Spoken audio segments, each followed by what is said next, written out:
umur hidup. Dengan demikian berarti tidak ada pesangon. Berarti RUU Cipta Kerja menghapus pesangon. Itu jelas di situ dikatakan. Bahkan penghargaan masa kerja dalam undang-undang sebelumnya nomor 13 diturunkan nilainya, dan penggantian hak buruh dihapus. Balik ke kesepakatan pasti pengusaha menolak. Jelas pesangon hilang. Yang ketiga adalah penggunaan outsourcing yang masif. Yang sebelumnya outsourcing hanya 5 jenis pekerjaan. Sekarang diperbolehkan. Sekarang semua jenis pekerjaan dan tidak ada batas waktu. Seumur hidup anak kita, para ibu yang susah-susah menyekolahkan anaknya, yang berjibaku pontang-panting mencari rezeki tambah menyekolahkan anaknya, negara membuka ruang. Para agen, saya quote and quote, bukan berarti seperti itu, tapi quote and quote tanda petik, menjual buruh kepada pengusaha-pengusaha yang serakah itu. Karena sekarang bisa melalui agen bebas seumur hidup dan tidak jelas masa depannya. Yang keempat adalah alasannya karyawan kontrak sekarang bebas. Dulu karyawan kontrak harus ada persyaratan. Boleh menggunakan karyawan kontrak kalau paling lama 3 tahun pekerjaan itu. Jenis pekerjaan tertentu, untuk pre-pro, bukan mass product, bukan produksi massal dan sebagainya. Sekarang syarat itu dihapus, dibolehkan menggunakan karyawan kontrak semua jenis pekerjaan dengan batas waktu tidak tertentu. Wahai ibu-ibu dan bapak-bapak, anak-anak kita terancam dengan masa depannya yang dikontrak seumur hidup tanpa kejelasan nasibnya, dan di outsourcing seumur hidup melalui para agen-agen pekerja yang menampung pekerja itu. Berbahaya buat negara ini, terlalu liberal, tidak ada perlindungan negara kepada rakyatnya.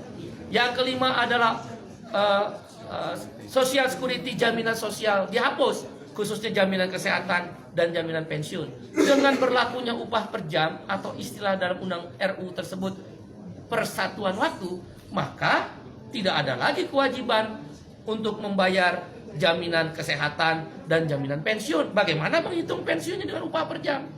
Ditambah dengan adanya outsourcing dan karyawan kontrak yang bebas, siapa yang bayar jaminan pensiun para buruh dan pekerja itu?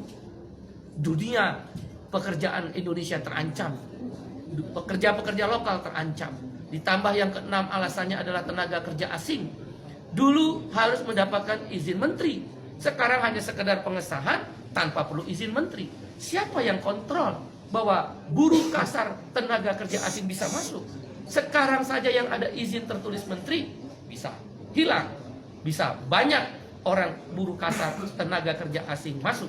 Sudahlah outsourcing, sudahlah kontrak bebas, sudahlah upah murah, sudahlah masa depan tidak ada, buruh-buruh asing bisa bekerja di startup dan lembaga pendidikan sekarang bebas untuk memakai jasa tenaga kerja asing. Itu berbahaya, mengancam pekerja lokal. Yang ketujuh adalah yang kita sebut dengan waktu kerja. Sekarang ini maksimal adalah 7 jam sehari dalam 6 hari kerja, Senin sampai Sabtu, atau 8 jam sehari dalam 5 hari kerja, Senin sampai Jumat. Dalam RUU Cipta Kerja dihapus semuanya.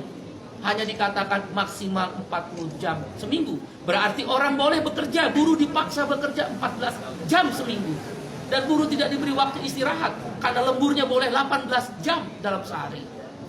Dalam seminggu, maksud saya 18 minggu. Waktu kerjanya tidak lagi 7 jam atau 8 jam.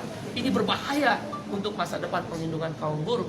Dan hal-hal lainnya adalah sanksi pidana dihapuskan dengan RUU Cipta Kerja yang baru ini. Orang tidak bayar, pengusaha tidak bayar upah, tidak ada sanksi pidana. Terlambat bayar upah, tidak ada larangan. Kalau begitu kalau saya pengusaha bisa bayar upah 3 bulan sekali dong. Di mana negara kalau begitu? Kalau memang tujuannya investasi, kenapa tidak ada perlindungan?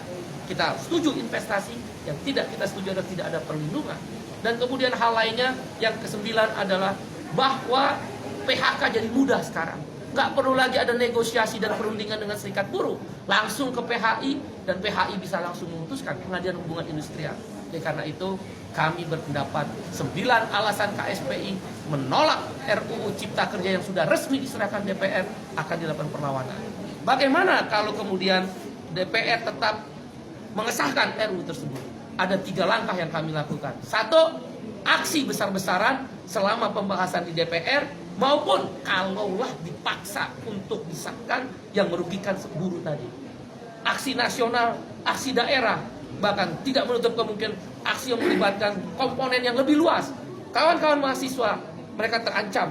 Begitu masuk pasar kerja, tidak punya masa depan. Para ibu-ibu, bapak-bapak terancam karena mengeluarkan biaya tinggi untuk menyekolahkan anaknya. Tidak punya kepastian masa depan untuk anak-anaknya. Para pemuda-pemuda dan pemudi terancam. Nggak mungkin mau menikah karena outsourcing dan karyawan kontrak. Indonesia terancam, darurat terhadap kesejahteraan Indonesia. Dan karena itu, aksi besar-besaran melibatkan semua masyarakat yang lebih luas dan masif akan dilakukan. Di DPR, di pemerintah, di daerah, bahkan boleh jadi secara nasional akan dilibatkan aksi yang lebih besar-besaran. Menghentikan produksi kalau memang